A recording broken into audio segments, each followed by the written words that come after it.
Hi, we're in week 2, day 3 of our journey through the Bible this year. Today we're going to be focusing on Genesis chapter 17 through 19.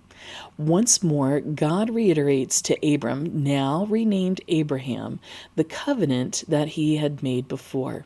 That he would have family, that he would have land, and that his family would be a blessing to all the families of the earth.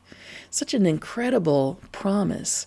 But in this revision of the covenant, God also institutes the sign of circumcision. And while a lot of us might go, oh, it is a great example of how God often fulfills the promises that God makes by calling us to live out our faith, to not just have faith here, to believe here, but to live it out in different ways. And God uses our obedience to God's commands.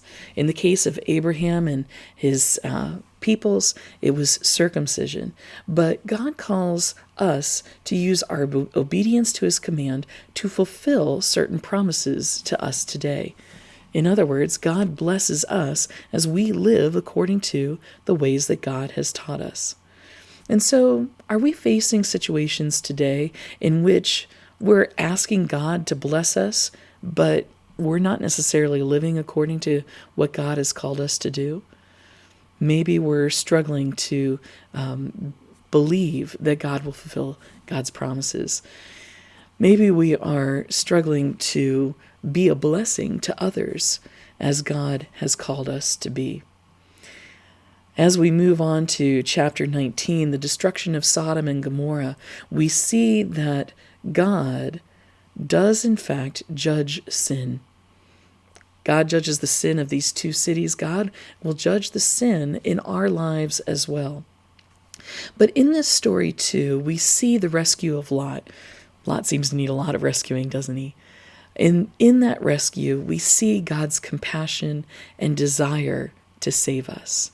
And so today, the question for us is, do we grasp the seriousness of sin? Do we grasp how important it is for us to obey? Do we see the evidence in our lives of how our obedience to God brings about the blessings that God has promised us?